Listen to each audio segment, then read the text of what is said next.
tous. Aujourd'hui, dans cette nouvelle vidéo, je vais vous parler des probiotiques et de leur utilisation en tant que complément alimentaire. Nous allons voir aujourd'hui en fait si les probiotiques peuvent avoir un réel intérêt pour notre santé ou s'ils sont juste des produits à visée marketing, c'est-à-dire qu'ils n'ont pas un grand intérêt et que le but c'est juste de vous vendre des produits supplémentaires et qu'il n'y ait aucun bienfait pour votre santé. Avant de rentrer dans le vif du sujet sur l'utilisation de ces probiotiques et de leurs éventuels bienfaits, je pense qu'il est important de rappeler la définition des probiotiques. Donc, les probiotiques, en fait, ce sont des micro-organismes. Ce sont principalement des bactéries, voire même exclusivement des bactéries qu'on retrouve dans des sachets ou dans des gélules sous forme de poudre qu'on appelle également des ferments, c'est-à-dire des bactéries, voilà, des ferments comme on peut utiliser par exemple dans la fabrication des yaourts. Généralement, ces probiotiques, ils sont confondus quelquefois avec les prébiotiques. Donc les prébiotiques, en fait, c'est vraiment la nourriture de ces probiotiques, c'est vraiment leur alimentation, donc à une échelle plus petite. Donc ce sont des nutriments, donc des sucres, par exemple, qu'on appelle des glucides, des lipides, des protéines qui vont venir alimenter ces probiotiques afin justement de les soutenir lors de leur implantation dans votre organisme. Un troisième mot qu'on entend beaucoup moins souvent, qui est très important, c'est les postbiotiques, qu'on appelle également les métabolites. En fait, les postbiotiques, c'est ce que les probiotiques vont produire dans votre corps. Donc, ça peut être des molécules de diverses natures. On va retrouver par exemple des acides gras à courte chaîne comme le butyrate, le propionate. On va retrouver des molécules comme l'indole, des neurotransmetteurs. On va retrouver par exemple la molécule du GABA. On va retrouver la dopamine. Et en fait, c'est pour ça, par exemple, qu'on entend souvent que le microbiote, c'est notre deuxième cerveau. C'est parce qu'en fait, tous les probiotiques vont être capables de produire des neurotransmetteurs. Et en fait, quand il va y en avoir en large excès, effectivement, ils vont avoir une influence sur ce qu'on appelle le système nerveux entérique. Donc, en fait, c'est une espèce de périphérie du système nerveux dans notre organisme qui va pouvoir effectivement capter ces neurotransmetteurs produits en excès et du coup qui vont avoir effectivement un effet positif sur le système nerveux central, donc inhibiteur par exemple ou excitateur selon la nature de la molécule neurotransmettrice produite.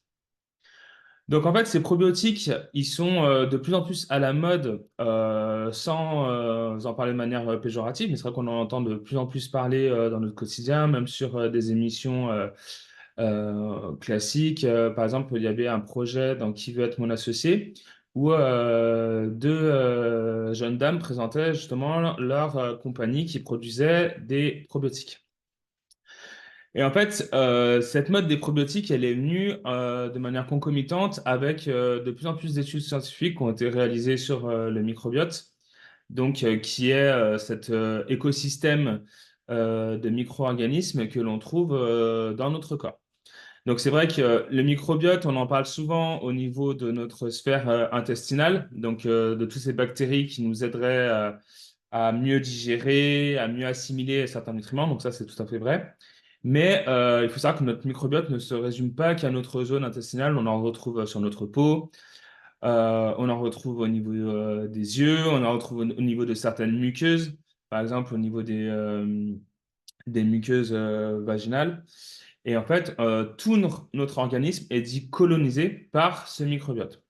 Donc là, c'est vrai qu'aujourd'hui, je vais plutôt me concentrer sur le microbiote intestinal, vu qu'on va parler des probiotiques, donc qui sont là pour s'implanter au niveau de notre flore intestinale, puisque c'est quelque chose qu'on va ingérer. Du coup, l'avantage de ces probiotiques, normalement, c'est qu'ils peuvent avoir plusieurs fonctions de régulation. Donc, j'en ai listé cinq. Donc, vous avez par exemple la modulation du microbiote résident, c'est-à-dire qu'ils vont venir renforcer ou diminuer certaines bactéries que vous avez déjà initialement dans votre corps pour vous aider par exemple à une meilleure digestion. Ils vont améliorer la fonction de barrière épithéliale au niveau de muqueuse intestinale. Donc ça, il peut y avoir deux grands intérêts. C'est soit vraiment de faire quelque chose d'imperméable pour éviter par exemple que vous ayez des agents pathogènes bactériens qui viennent s'implanter, ou ça peut avoir un effet également dans l'absorption de certains nutriments ou micronutriments, donc comme les vitamines, des oligoéléments, des choses comme ça. Ils auraient également un rôle dans la modulation de la réponse immunitaire. Donc ça rejoint en fait le côté, ils vont rajouter un côté imperméable à notre barrière intestinale. C'est qu'en fait, des fois, on a des bactéries qui vont pouvoir du coup se battre contre des méchantes bactéries, pour faire simple. Ils vont pouvoir également moduler la réponse métabolique. Donc, c'est vrai qu'il y a de plus en plus d'études qui montrent que, en fonction de la nature du microbiote d'un individu, il va y avoir en fait des réactions qui vont se produire, qui fait que ça peut expliquer pourquoi on a des différences de métabolisme. Donc, juste à l'échelle du microbiote. Bien sûr qu'il y a d'autres paramètres qui vont influencer notre métabolisme, comme la pratique sportive régulière, la qualité de notre alimentation, etc. Et enfin, le dernier grand rôle qui est associé à ces prébiotiques, ce serait du coup d'avoir un effet sur toute la sphère nerveuse. Et c'est pour ça qu'il y a de plus en plus d'études, et j'ai vu également d'autres vidéos où la sphère psychiatrique s'intéresse de plus en plus à ce microbiote. Et ils essayent de valider par des études de manière méthodologique leur impact sur des troubles de type neurodégénératif et des troubles de type autistique. Parce qu'il y a eu des études qui ont montré que les microbiotes auraient également un lien avec l'autisme.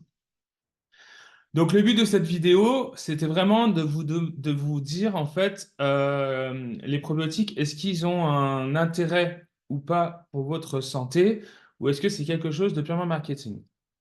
Donc, pour ceux qui voulaient une réponse directe, les probiotiques, ils ont un intérêt pour votre santé, mais ils sont pas miraculeux, dans le sens où si vous avez des gros soucis de santé, il faut pas croire qu'en prenant juste des probiotiques, vous allez résoudre tous vos problèmes. Je pense notamment à ceux qui ont des problèmes au niveau de la sphère intestinale de type SIBO ou des MICI ou des dysbioses intestinales. La simple prise de probiotiques ne va pas être suffisante pour résoudre ce type de pathologie. C'est pour ça que si vous avez cette pathologie, enfin une de ces pathologies, le mieux c'est de vous rapprocher d'un professionnel de santé ou même d'un thérapeute spécialisé afin qu'il puisse vous faire un bilan global pour comprendre déjà quelle a été la cause de l'installation de ce type de pathologies qui sont généralement des pathologies chroniques qui reposent sur une inflammation latente. Donc, oui, les probiotiques, ça peut être des véritables alliés pour votre santé. Ça, c'est le premier point. Le deuxième point, c'est qu'aujourd'hui, comme je vous disais, il y a tellement de compagnies qui se sont mises sur ce business parce qu'on a un phénomène de mode sur l'utilisation des probiotiques que je voulais dans cette vidéo vous donner en fait 5 critères de choix pour essayer d'évaluer si les probiotiques qu'on peut vous recommander, ils sont de bonne qualité ou pas. Donc, la première chose que vous allez devoir regarder dans le choix de votre probiotique, ça va être la liste des ferments qui sont présents dans votre probiotique. Donc, en fait, le nom des bactéries qui sont présentes sur votre sachet de probiotique ou votre gélule de probiotique. Il faut savoir que normalement, notre microbiote, c'est quand même quelque chose d'assez complexe. Il est censé être très divers en termes de communauté bactérienne. Parce que dans le processus de digestion, la nature des aliments qu'on va digérer, ils sont plus ou moins complexes et ils sont plus ou moins divers. C'est-à-dire qu'on ne va pas utiliser les mêmes mécanismes digestifs pour digérer, par exemple, de la viande ou pour digérer un plat de pâtes ou des légumes. Eh bien, ça, c'est pareil par rapport au microbiote, il faut qu'il soit divers justement pour prendre en charge toute la diversité des aliments que l'on va ingérer. Donc c'est pourquoi, pour moi, un des premiers critères de choix dans les probiotiques, ça doit être la variété et la diversité des ferments qui sont proposés. Alors, c'est vrai que c'est un peu technique la suite, c'est que il faut faire attention dans la diversité des ferments utilisés à ce que la compagnie, elle n'utilise pas divers ferments, mais qui vont, pardon, au final avoir euh, le même objectif dans les processus. Par exemple, le processus de fermentation ou de putréfaction. Ça ne servira à rien, voire ça peut même déstabiliser votre microbiote parce que ça va le renforcer uniquement dans un certain type de bactéries. Et du coup, vous allez même des fois aggraver certaines problématiques. Donc, le premier point, voilà, c'est de regarder s'il y a un certain nombre de bactéries. C'est bien d'en avoir plusieurs et surtout qu'elle n'ait pas la même finalité au niveau mécanisme biochimique. Le deuxième critère, il faut que les souches qui ont été sélectionnées par la compagnie, elles soient d'origine humaine. C'est-à-dire que vous avez des bactéries. Je vais prendre un exemple très simple et qui est devenu très célèbre ces dernières années pour d'autres raisons, c'est Escherichia coli. Escherichia coli, c'est une bactérie qui est très très simple, mais qui est tellement simple qu'elle est capable d'évoluer et de s'adapter à une multitude d'environnements. Vous allez pouvoir la retrouver de partout. Donc, dans le corps humain, dans des aliments qui peuvent provoquer d'ailleurs ce qu'on appelle des toxi-infections alimentaires, dans la nature, vous allez pouvoir le retrouver sur des fruits et légumes, vous allez pouvoir les retrouver dans la terre, donc vous allez pouvoir la retrouver de partout. Et donc, pourquoi je vous dis ça? C'est pour vous dire qu'il faut que dans les probiotiques qui ont été sélectionnés, il faut absolument qu'ils soient compatibles avec l'homme. C'est-à-dire qu'il faut que ce soit des ferments qui soient d'origine, entre guillemets, humaine. C'est-à-dire qu'ils ont été testés pour être compatibles et qui vont s'adapter à nos organismes. Sinon, ce qui risque de se passer, bah, c'est que en fait, la bactérie, typiquement, ne puisse pas se fixer sur vous. Et en fait, vous allez l'éliminer par les voies naturelles, par les selles. Et du coup, en fait, votre ferment, vous n'allez pas du tout le fixer. Troisième point, ça c'est un gros argument marketing des compagnies qui est très critiquable, ça va être la puissance entre guillemets du probiotique, c'est-à-dire la quantité de ferments qu'ils vont utiliser. Donc généralement, quand vous regardez au dos de votre probiotique, vous allez avoir le nom donc, des différentes bactéries et vous allez avoir à droite des chiffres où ils vont mettre par exemple CFU. Donc, ça veut dire Colony Forming Unit. En fait, c'est ni plus ni moins qu'une unité pour scorer le nombre de ferments que vous allez avoir par type de bactérie. Donc, généralement, on est de l'ordre de la dizaine de milliers, ça peut aller jusqu'au million. Mais des fois, on voit que les compagnies elles rentrent dans un processus de surenchère, c'est-à-dire qu'elles vont en mettre énormément.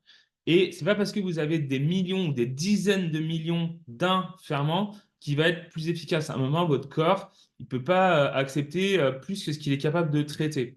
Donc, il vaut mieux quelquefois avoir une plus grande diversité de probiotiques avec des nombres de bactéries plus petits, plus que d'en avoir moins, mais par contre d'avoir des nombres énormes en dizaines de millions de probiotiques. Parce qu'en fait, vous allez avoir une saturation de votre système et de toute façon, vous ne serez pas capable de fixer.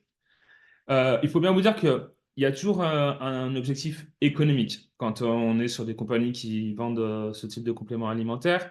C'est-à-dire que ça coûte moins cher de mettre 5 probiotiques à 10 millions que 15 probiotiques avec chacun une dizaine de milliers. Parce qu'en fait, ces bactéries, il faut les cultiver, il faut ensuite les récolter, il faut pouvoir les encapsuler et il faut pouvoir les mettre sous une forme galénique pour qu'elles puissent être commercialisables en tant que complément alimentaire.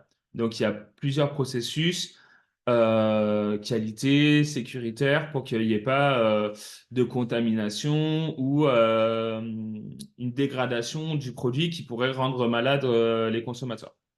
Donc ça, c'était le troisième critère, donc vraiment la puissance. Donc le nombre de bactéries, ok, ça peut être un critère, mais toujours associé à de la diversité de probiotiques. Le quatrième point, ça va être la capacité de survie et de viabilité de vos probiotiques. Donc là, ça rejoint un petit peu le point d'avant, c'est-à-dire que c'est pareil, si la compagnie, elle vous dit que pour chaque probiotique, donc chaque bactérie, vous avez 10 millions, mais qu'en fait, vos bactéries, elles sont à moitié mortes ou elles sont très fragilisées parce qu'en fait, la manière dont la compagnie a récupéré les bactéries, les a mis sous forme de poudre, ça peut totalement affecter ces bactéries, ça peut les tuer. Et en fait, ce que vous allez avaler, ça va être des bactéries mortes. Donc en fait, pas de conséquences dramatiques pour vous parce qu'en fait, elles vont être éliminées. Mais en fait, si vous avez la moitié qui est morte, bah, ils ont beau vous mettre qu'il y a eu 10 millions de bactéries, en fait, vous en avez eu que 5. Et encore, des fois, c'est même beaucoup plus important. Et s'il y a plusieurs probiotiques différents, on ne sait pas d'ailleurs lesquels ont été éliminés. Donc pareil, encore une fois, ça peut vous déstabiliser votre microbiote selon ce qui va être euh, implémenté. Et enfin, le dernier point, c'est normalement les compagnies, quand elles vendent des probiotiques, pour celles qui sont sérieuses, elles vont vous mettre des études associées à chaque type de bactéries qu'elles auront mis dans leur complément pour vous dire justement bah, quelle étude a été réalisée sur cette bactérie, dans quel contexte et quels sont ses bienfaits. Donc ça, c'est lorsque vous avez commandé une première fois votre probiotique chez une compagnie, je vous invite à aller voir la fiche technique et à regarder s'il y a des études qui sont associées. Généralement, vous recopiez au pire le nom de l'étude, vous le tapez dans PubMed et vous allez voir en fait l'article associé.